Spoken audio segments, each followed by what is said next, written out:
Hello. You might be wondering why I have a hat on, because I've never had a hat on in a video. The reason is, Baba did this and it looks pretty bad, so yeah. Welcome to Mildly Interesting, where we talk about things that might be interesting to you because I'm just bored and I just want to vlog to the camera.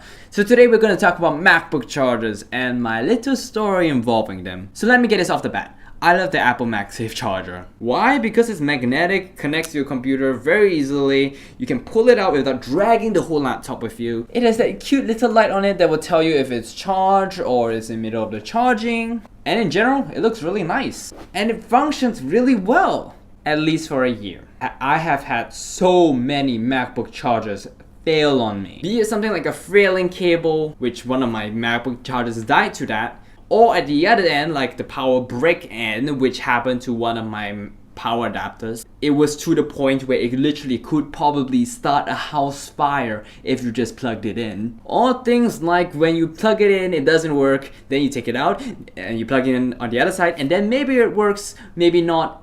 I do not know. It's temperamental. Yeah, that's happening with one of my chargers. So in my household, we have 3 MacBooks, and about 2 years ago, we were down to 2 chargers. One of the chargers was the one where I was talking about where it could literally start a house fire. In fact, if I have an image, I'll pop it up somewhere. And the second one was functioning perfectly okay. Now this situation isn't good. First of all, we have 3 MacBooks sharing 2 power adapters. So 3 of us can't be using our computers at once because remember, this was back in the older days where we didn't have Skylake and Core i series CPUs, so it was not very power efficient. And considering that one of the power adapters was basically in danger mode and we should not use it, we had to buy a new power adapter. So I went to Apple's website. It cost $80. For a power adapter that fails very frequently, I am paying $80 for it. You know, I wouldn't mind the $80 price tag if it was reliable. It's not.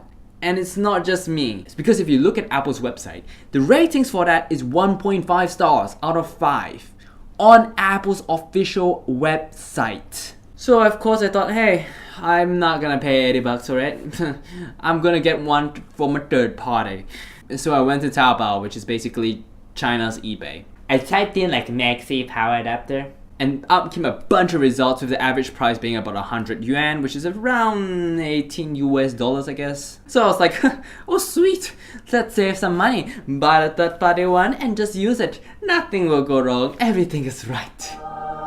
So clicked, boom, box came to my door, and it was in a very nice box. Not as fancy as an Apple box, but it came in a box, very simple box, a cardboard box, like what you would get from an Amazon Basics package. Flip open the lid, and there was the power adapter. It looked like an Apple MagSafe power adapter. There was no Apple logo. It was just a pure smooth surface, but it had the printings and the change adapter thingamadoodle. And it was also very light. And it came with a mouse pad. Booyah, Apple. What about your $80 power adapter? That one doesn't come with a mouse pad, huh? Especially not a Microsoft one, which this one came bundled with. I do not know why they gave a Microsoft mouse pad with an Apple device accessory. Plug into MacBook. Oh, it works. All is good. Except no, not all is good. Because maybe a month or 2 later, I started to notice, or rather my dad started to notice on his MacBook, that the touchpad was starting to act weird. Like it would start like jittering, moving up and down, up, left, right a bit. At first we thought it was maybe software, so we checked if there was malware on the Mac, and then we thought maybe it's the hardware of the touchpad that's not working, maybe it's the driver. And then after a month we realized, this happens only when the power adapter is plugged in. That no good. So we thought, okay, fine. It doesn't work well with this MacBook. Maybe it's not that good of a deal, 100 yuan for a power adapter that makes your touchpad go crazy and not so nice to use. Okay, we won't use it with this MacBook. But wait, why can't this MacBook click properly anymore? This is one of the MacBooks with the unibody glass touchpad, so it can click somewhat all around. And after a month or so of prolonged use to this adapter, it could no longer click. So the power adapter basically broke the MacBook.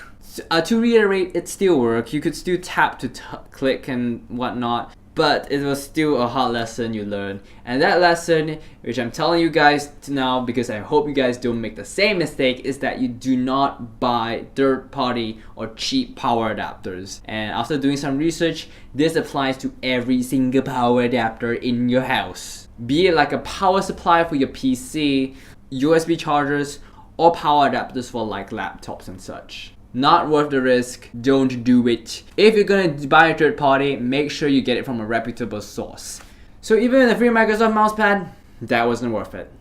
So yeah, I ended up spending like 80 bucks to get the original MacBook adapter, which didn't last long because that power adapter ended up messing up our whole home's power and shorting itself out in the process.